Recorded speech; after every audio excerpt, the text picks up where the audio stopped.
নাসিরউদ্দিন পাটোয়ারি বাংলাদেশের রাজনৈতিক পরিমণ্ডলে বর্তমানে এক আলোচিত নাম, যে নামটা 2024-এর জুলাই আগস্টের আগ মুহূর্ত পর্যন্ত এদেশের সিংহভাগ মানুষের অজানা ছিল।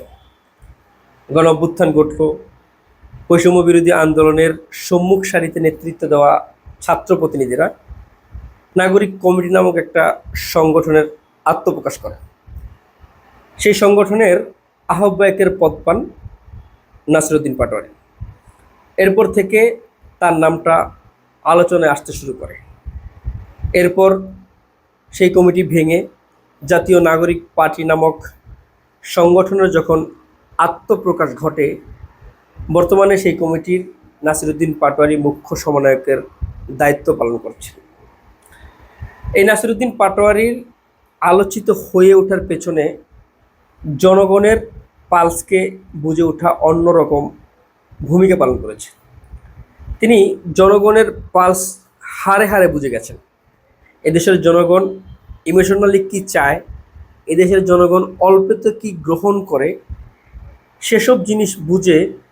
এবং সবচেয়ে বড় বিষয় হচ্ছে, বর্তমান সরকারের বেশ কয়েকজন নেতাকর্মী, বিশেষ করে জনাব মির্জা আব্বাসকে নিয়ে বিভিন্ন সমালোচনা করে, বিভিন্ন বক্তৃতা দিয়ে নাসিরউদ্দিন পাটোয়ারি আজ তার এই অবস্থান তৈরি করেছে। বর্তমান সরকারের একেবারে শীর্ষ নেতৃত্ব পর্যায়ে এমন কোনো ব্যক্তিবর্গ নাই যাকে নিয়ে এই নাসিরউদ্দিন পাটোয়ারি কথা বলেননি, সমালোচনা করেননি, তাদের ভুলগুলো ধরিয়ে দেয়নি। এতে করে মানুষজন নাসিরউদ্দিন পাটোয়ারিকে গ্রহণ করে নিয়েছে। এখন রাজনৈতিক পরিমণ্ডলে সে এক আলোচিত ব্যক্তিতে পরিণত হয়েছে। তার রাজনৈতিক ক্যারিয়ারে এখন তিনি সবসময় শিরোনাম হয়ে থাকেন। বিশেষ করে তার এই ক্যারিয়ার গড়তে সামাজিক যোগাযোগ মাধ্যমটা সবচেয়ে বেশি ভূমিকা রেখেছে। নাসিরউদ্দিন পাটোয়ারি জনগণের পালসটা এমনভাবে বুঝে নিয়েছেন, এখন তিনি তার বক্তৃতার মাধ্যমে, তার হাসি ঠাট্টার কথাবার্তার মাধ্যমে যেখানেই যান তিনি বিশাল একটা জনসমাগম তৈরি করতে সক্ষম হচ্ছেন। তাকে হুমকি দেওয়া হলে সেটা তিনি সামাজিক মাধ্যমে বলছেন, গণমাধ্যমের সামনে বলছেন। আবার এমনও বলছেন তিনি ভয় পান না, কাউকে পরোয়া করেন না, অনেককে উৎখাত করবেন, অনেকের পতন ঘটিয়ে দিবেন, ইত্যাদি ইত্যাদি বক্তৃতা দিয়ে সমালোচনা করে আজ রাজনৈতিক বড় একটা ফিগারে পরিণত হয়েছে। এটা ভালো, রাজনৈতিকভাবে তার বিচক্ষণতার মাধ্যমে সেই অবস্থান তৈরি করেছেন। বিশেষ করে সমালোচনা করে মানুষ, আমাদের দেশের মানুষের একটা সমস্যা আছে, আমরা কিন্তু সমালোচনাটাকে খুব সহজে গ্রহণ করি। যে কোনো বিষয়ে আমরা আগে একটা নেগেটিভ চিন্তা করি, পরবর্তীতে পজিটিভটা ভাবি। এটা নাসিরউদ্দিন পাটোয়ারি খুব ভালোভাবে কাস্টিং করেছে। তার রাজনৈতিক ক্যারিয়ারে আমি যদি ভুল না করি, আমার বাংলাদেশ পার্টি নামক একটা সংগঠনও তিনি রাজনীতি করেছেন। এরপর হচ্ছে তো ছাত্র আন্দোলন করে আজ এই পর্যায়ে এসেছেন। এখন বাংলাদেশের রাজনৈতিক ব্যক্তিদের মধ্যে, আলোচিত ব্যক্তিদের মধ্যে নাসিরউদ্দিন পাটোয়ারিকে আমরা শীর্ষে 10 জনের একজন রাখতে হয়। এটা তার অ্যাচিভমেন্ট, এবং তার অ্যাচিভমেন্টের প্রশংসা না করলেই নয়। এই অল্প সময়ে যেভাবেই হোক একটা ফিগার হিসেবে দাঁড়িয়ে গেছে।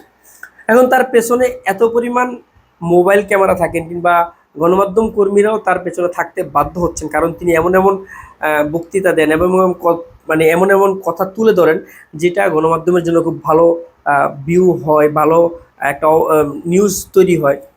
সব মিলিয়ে নাসিরউদ্দিন পাটোয়ারি একটা ফিগার।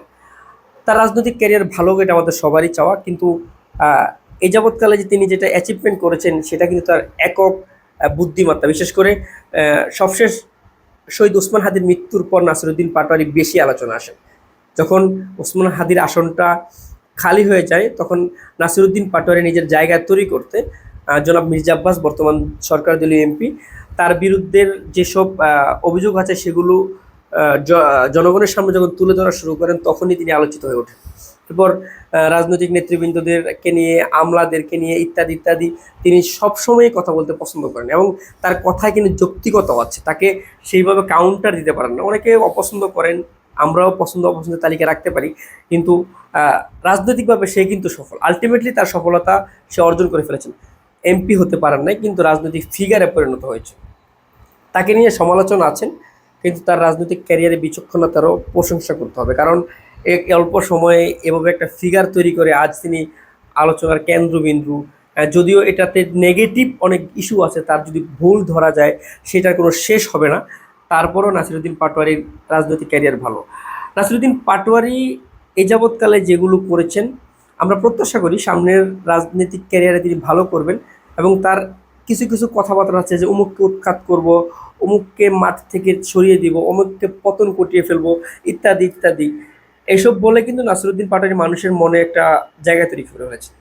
এখন মানুষ, তিনি যেখানেই যান মানুষ তার বক্তৃতা শুনুন, সামাজিক যোগাযোগ মাধ্যমের স্টল ঘাটলেই নাসিরুদ্দিন পাটোয়ারির কোনো না কোনো একটা বক্তব্য থাকে। এটা তার ক্যারিয়ারে একটা অ্যাচিভমেন্টও বলা চলে, কারণ অল্প সময়ে যেভাবেই হোক এনসিপির তো অনেক নেতৃবৃন্দ আছেন, তাদের মধ্যে নাসিরুদ্দিন পাটোয়ারিকেই কেন মানুষ গ্রহণ করছেন, তার বক্তৃতা শুনছেন, তার কথা বলতে সামনে গিয়ে ভিড় করছেন। এটা তার জন্য একটা পজিটিভ দিকও বলা চলে। কিন্তু এতে করে তিনি রাজনৈতিকভাবে অনেক নেতৃবৃন্দের অনেক ক্ষতি করেছেন। বিশেষ করে তার স্পষ্ট বার্তা অনেকের অপছন্দ। আমলাদেরকে নিয়ে তিনি যখন কথা বলেন, অনেকের চোখের শত্রুতে তিনি পরিণত হন। এই নাসিরুদ্দিন পাটোয়ারির, আজকের নাসিরুদ্দিন পাটোয়ারি হয়ে ওঠার পেছনে আমি মনে করি, আমার ব্যক্তিগত অভিমত, ফেসবুক অন্যতম একটা মাধ্যম। ফেসবুকটা ঘাটলেই একটা না একটা ভিডিওতে নাসিরুদ্দিন পাটোয়ারিকে পাওয়া যায়, যেটাতে তার এমন অঙ্গভঙ্গি থাকে, এমনভাবে বক্তৃতা দেন যেন মানুষ সেটা খুব সহজে গ্রহণ করে দেখতে থাকেন।